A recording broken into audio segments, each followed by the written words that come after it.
Good afternoon and welcome to the Channel Final Bell on the Rural Radio Network. I'm Chad Moyer. On today's program, we get Jeff Peterson, Heartland Farm Partners in Lincoln, to join us for the analysis of today's markets.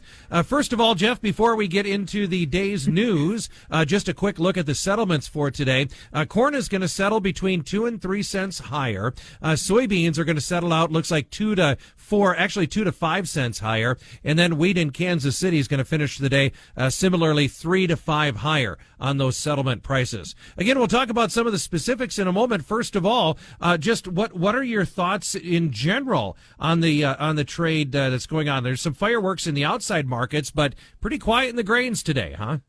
Yeah, it really has been pretty quiet. You know, if you sit back and starting first on corn, corn actually, it was great to see a little bit of strength in this market. The way we had our setup, we kind of found our high back there for this move back on April 11th, and we peaked out up there in that 490 and 3/4 area, and then ended up we've just been trading gradually lower. So it's great to see the low that we put in yesterday hold overnight, and then to have the market trade just a little bit back higher. And we're really kind of seeing the same type of trade action over there on soybeans.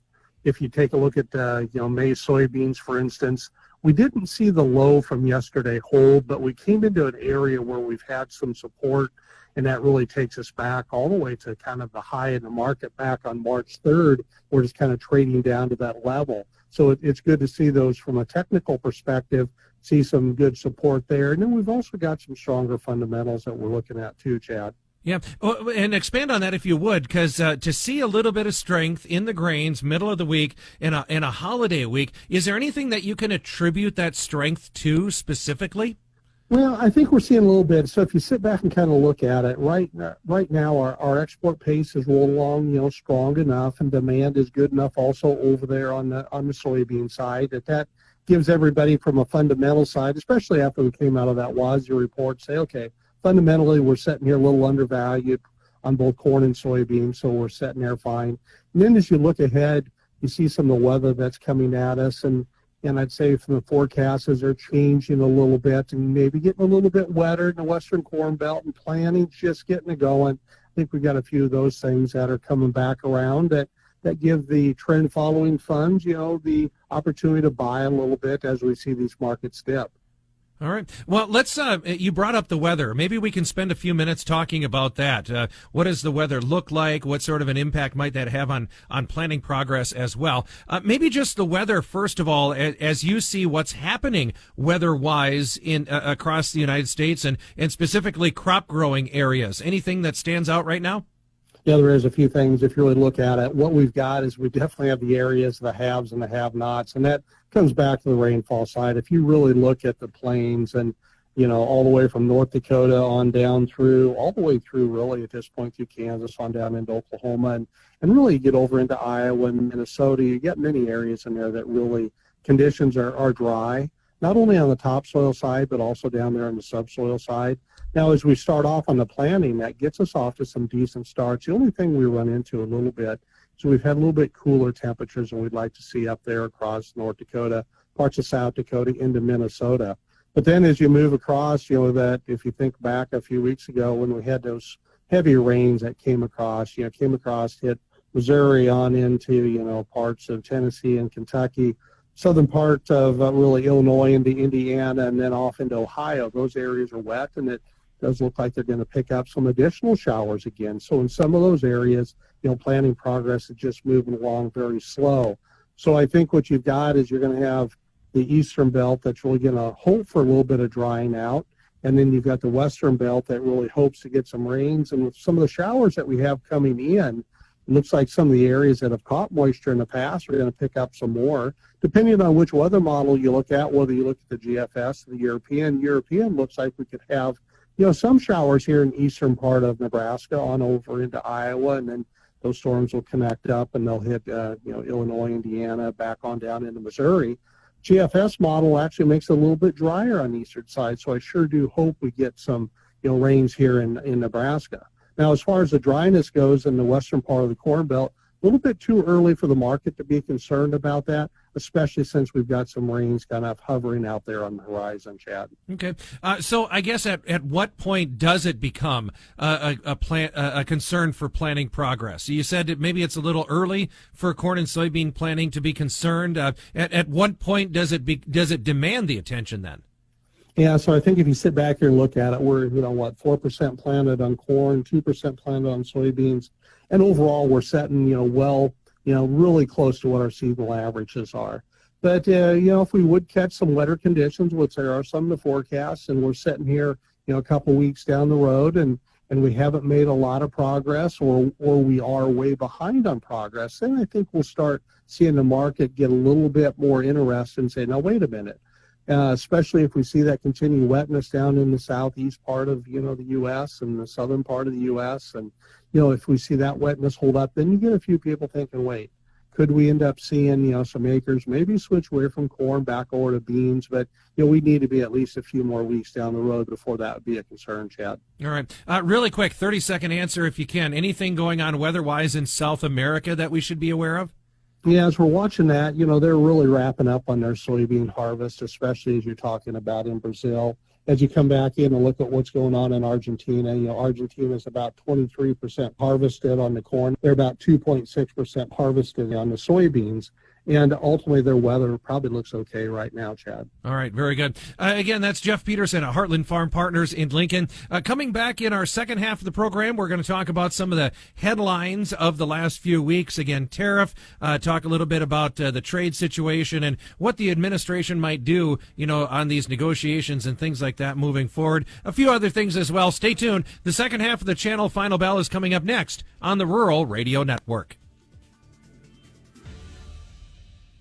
Despite these challenges, Channel products have shown strong agronomic characteristics, helping farmers overcome challenges such as tar spot and corn rootworm. Our corn and soybeans stood out in 2024 as we saw great performance from Channel products such as 21202 VT Double Pro brand blend corn and Channel 2524 Extend Flex soybeans. Visit channel.com or your local seed pro to see how we can help you rise to the challenge in your fields in 2025. Always read and follow label directions, grain marketing, and other stewardship practices. Go to channel.com or talk to your local Channel seed pro for more info.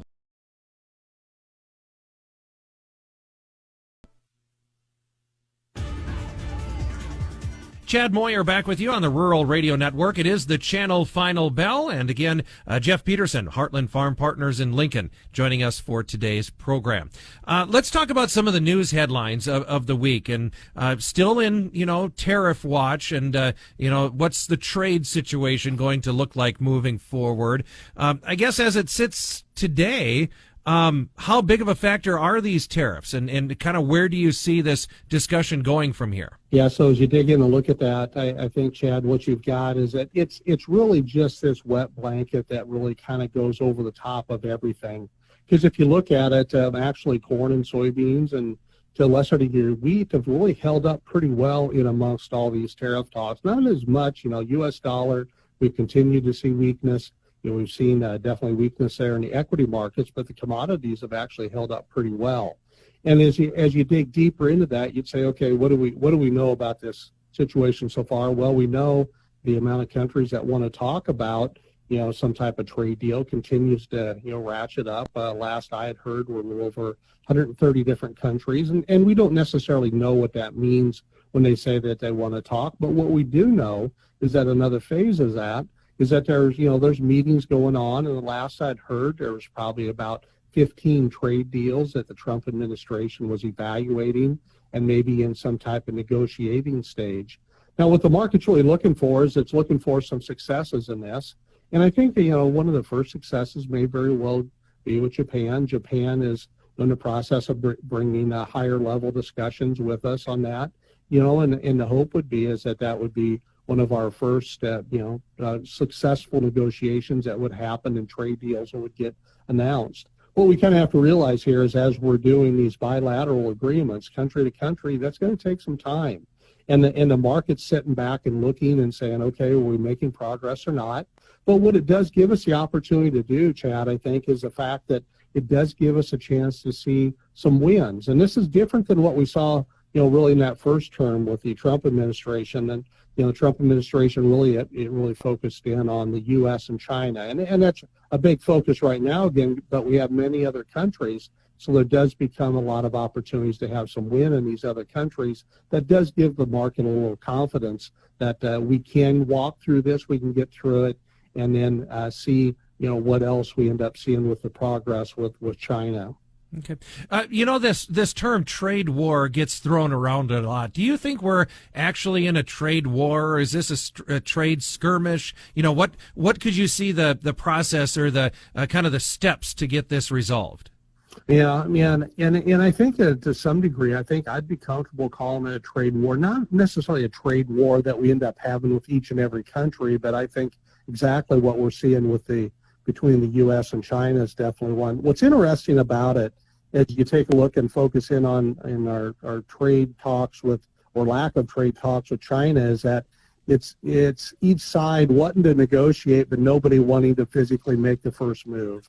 And that's really what I'm looking for in this market, is that how is the Trump administration going to put together something that allows China to feel like they win and ultimately allows us to get some negotiations going here. Because if you kind of think about it, when we went ahead and put the lows back in these markets, if the market pulled back really strong, and we got really down to levels that were just really too low on price-wise, at that point, the market was really factoring a lot of negative, and now we're gradually working our way, up. We've had some nice moves up and away from that. So I think there has been some successes, but we are going to have to see some progress happen with China, because the big thing we have to remember is that there will be, soybean demand out there for the U.S. Away from China. China will only end up buying from the U.S. if it makes economic sense. But we do need to have China in the market as we come into this fall. Otherwise, not only could have some price ramifications, it definitely also could have some basis ramifications too, Chad. All right. Yeah, good point on that. And I guess as we wrap up our conversation, what do you think are going to be the keys to the markets moving forward? And then, therefore, what impact might that have on our marketing plan? Yeah, the big key is to watch really going forward. We want to keep an eye on that South American weather. As I mentioned earlier, so far it looks okay. They've actually picked up some better rains in Mato Grosso and some of those areas here in April than they would have did back in March. We're also going to watch the planting progress here in the U.S. Are we getting some recharge in the soil? And we want to keep a very close eye on what the forecast is for the summer, because there's a lot of individuals talking about hotter, drier conditions as we come into those summer months. We also want to be focused on are our exports and is our demand picture holding together on both the corn and soybean side. And as you start thinking about, okay, so taking all that into account, what are some things we need to be thinking about here and doing on our marketing plan? I'd still continue to look at opportunities to get some bases set for this April delivery or May delivery, and then I'd also get ready to start making some old crop and new crop sales here soon, Chad. All right, very good. Thank you so much for your thoughts and your insight. Again, Jeff Peterson, Heartland Farm Partners in Lincoln. You can call him at 402-366-4694. Do remember, trading of commodity futures and options does involve a substantial risk of loss and might not be suitable for all investors. That is today's Channel Final Bell. It's brought to you by Channel and your local seed pros. On the Rural Radio Network, I'm Chad Moyer reporting.